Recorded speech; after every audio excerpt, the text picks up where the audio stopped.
In these years ನನಗೆ ಅರ್ಥ ಆಗಿದ್ದು ಅಂದರೆ ತುಂಬ ಜನರನ್ನು ನಾನು ಮಾತನಾಡಿಸಿದಾಗ ಅರ್ಥ ಆಗಿದ್ದು, ಈ ಸೆಲ್ಫ್ ಲವ್ ಅನ್ನೋ ಕಾನ್ಸೆಪ್ಟೇ ಬಹಳಷ್ಟು ಜನರಿಗೆ ಗೊತ್ತಿರೋದಿಲ್ಲ.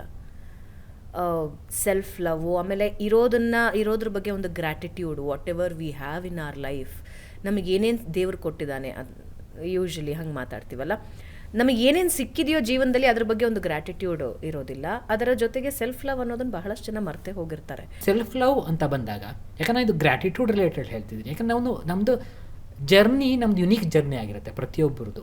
ನಾವು ಬೇರೆಯವ್ರು ಕಂಪೇರ್ ಮಾಡೋಕ್ಕೆ ಸಾಧ್ಯನೇ ಇಲ್ಲ. ನಾವು ಕಂಪೇರ್ ಮಾಡೋದು ಏನಿದ್ರು ಒಂದೊಂದು ಚಿಕ್ಕ ಚಿಕ್ಕ ಪೀಸ್ ಇಟ್ಕೊಂಡ್ಬಿಟ್ಟು ಕಂಪೇರ್ ಮಾಡೋಕ್ಕೆ ಶುರು ಮಾಡ್ತೀವಿ. ಇದನ್ನು ದುಡ್ಡಿನ ನೋಡ್ತೀನಿ, ಏನೋ ಮನೇದು ನೋಡ್ತೀನಿ ಅಂತ. ನೀವು ಒಬ್ಬ ಸ್ಟಾರ್ನ ಹುಡ್ಕೊಂಡು ನೋಡಿದ್ರು, ಸ್ಟಾರ್ ನೋಡೋಕ್ಕೆ ಎಷ್ಟು ದುಡ್ಡಿದೆ, ನಂಬರ್ 1 ಸ್ಟಾರ್ ಆಫ್ ಇಂಡಿಯಾ ಅಂತ ಹೇಳ್ಬೋದು. ಅವ್ರ ಪರ್ಸ್ನಲ್ ಲೈಫ್ ಹೆಂಗಿದೆ ಗೊತ್ತಿಲ್ಲ ನಮಗೆ. ಅವ್ರು ಖುಷಿಯಾಗಿ ನಿದ್ದೆ ಮಾಡ್ತಾರಾ ಗೊತ್ತಿಲ್ಲ, ನಿದ್ದೆ ಬರ್ತಾ ಇದೆಯಾ ಗೊತ್ತಿಲ್ಲ ನಮಗೆ ಅದು.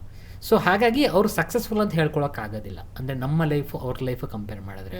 ಯಾಕಂದರೆ ಜನರಲಾಗಿ ಹೇಳ್ತಾರಲ್ವ, ನಿಮಗೆ ನಿದ್ದೆ ಚೆನ್ನಾಗಿ ಬರ್ತಾ ಇದೆ ಅಂದರೆ ಒಳ್ಳೆ ಸಕ್ಸಸ್ಫುಲ್ ಅಂತಲೇ ಅನ್ಕೋಬೇಕು ಅಂತ. ಅದು ಈಗಿನ ಜೀವನದಲ್ಲಿ ನಿದ್ದೆ ಬರೋದು ತುಂಬ ಕಷ್ಟ. ಸೊ ನಾವು ಕಂಪ್ಯಾರಿಸನ್ ಬಿಡಬೇಕಾಗತ್ತೆ.